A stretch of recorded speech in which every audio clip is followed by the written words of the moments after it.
Molovay'dan herkese merhaba. Photoshop ile GIF nasıl yapılır? İnternette bulmuş olduğum 3 tane fotoğrafı Photoshop'umuza sürüklüyoruz. Evet.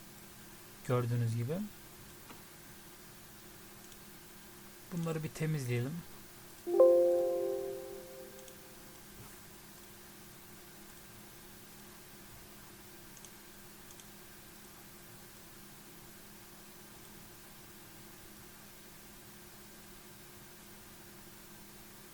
Evet. Damlamız tamam. Şimdi çeşme. Çeşmemiz de tamam. Su birikintisi. Bu da tamam. Evet. Şöyle yapabiliriz. Şu şekilde.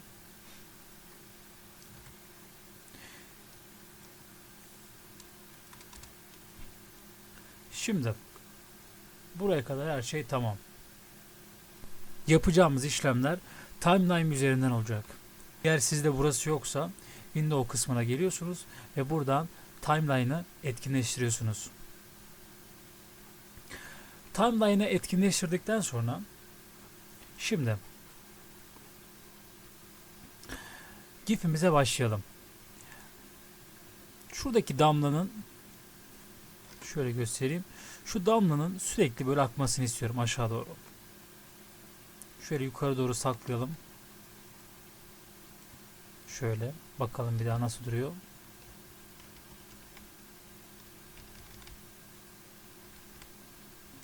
Tamam. Şimdi buraya tıklıyoruz. Şimdi bu ekranda ne gözükmesini istiyorsanız onları şuradan seçin. Gözükmesini istemediğiniz şeyleri şuradaki göz sekmesine tıklayın. Tıkladıktan sonra GIF'inizde gözükmeyecek. Yani ilk frame'de gözükmeyecek o. Hemen bir bakalım. Şimdi buraya kadar yaptık. Şuradaki araca bir defa tıklıyoruz. Tıkladıktan sonra diyor ki nerede başlasın? Evet. Ben şimdi bunu aşağı doğru indiriyorum. Şuradan başlayacak. Birinci frame'de şu yukarıdan başlayacak. İkinci frame'de aşağı doğru inecek. Tabi bu iki frame'de olacak bir iş değil. Şöyle gördüğünüz gibi. O yüzden ikinci frame'e tıklıyorsunuz ve şuradaki 3-4 noktalı yere bir defa tıklıyorsunuz. Tıkladıktan sonra 10 yazıyorsunuz şuraya. Siz bunu 15-20 de yapabilirsiniz. Yaptıktan sonra bir çalıştıralım isterseniz. Evet, gördüğünüz gibi. Bunun biraz daha böyle yavaş. Biraz daha yavaş çalışmasını istiyorum. O yüzden bunu 5 yapacağım. Şöyle.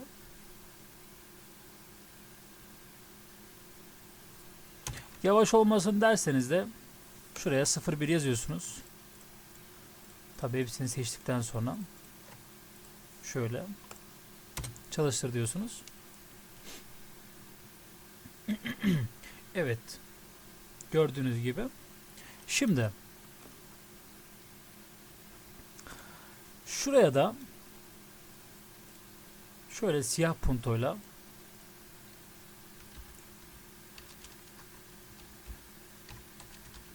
hoş geldin yazsın.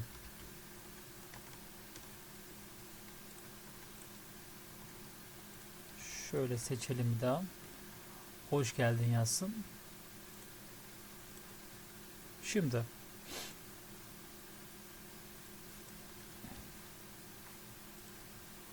bunu şöyle atalım şöyle. Şimdi şuradaki kısma geliyorsunuz. Bir layer oluşturuyorsunuz. Oluşturduktan sonra hafiften şöyle sağa doğru kaydırıyorsunuz. Bunu mouse'la yapmayın. Çünkü ufak bir kaymada görüntü bozulabilir. Evet. Çok gittik. Şöyle iyi. Tekrardan aynı işlemi yapacağız. Şuraya tıklıyoruz. On frame diyoruz. Bakalım.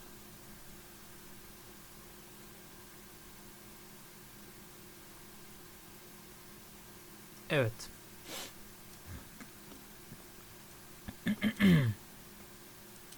Şimdi damla akıyor. Fakat damla burada duruyor. Şimdi damlanın olduğu frame'e gelelim.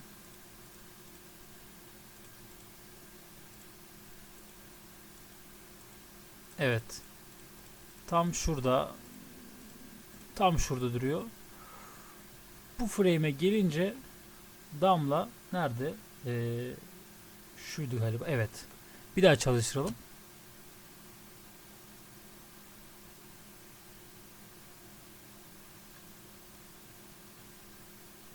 Şimdi ben dedim ki damla şu kısma geldiği zaman yok olsun. Ama diğer frame'lerde hala damla aktif. Sadece burada aktif değil. Aynı işlemi de onlara da yapacağız. Çalıştıralım. Şimdi hoş geldin yazısı nerede başlıyor? Pardon, nerede bitiyor? Burada bitiyor. Şimdi burada bir 5 saniye dursun istiyorum ben. Şöyle. Evet. Gördüğünüz gibi. Tabi bu geliştirilebilir. Şimdi bunu kaydetmek istiyorum ben. GIF olarak. Şimdi file kısmına geliyorsunuz. Şurada sol tarafta Save for Web yazıyor. Ona bir defa tıklıyorsunuz. Tıkladıktan sonra otomatik ayarını yapıyor zaten burada. Şurada Save diyorsunuz. Masa üstüne kaydet diyorsunuz. Nokta GIF. Nokta GIF. Kaydet. Evet, şu an kaydettim. GIF'imiz burada.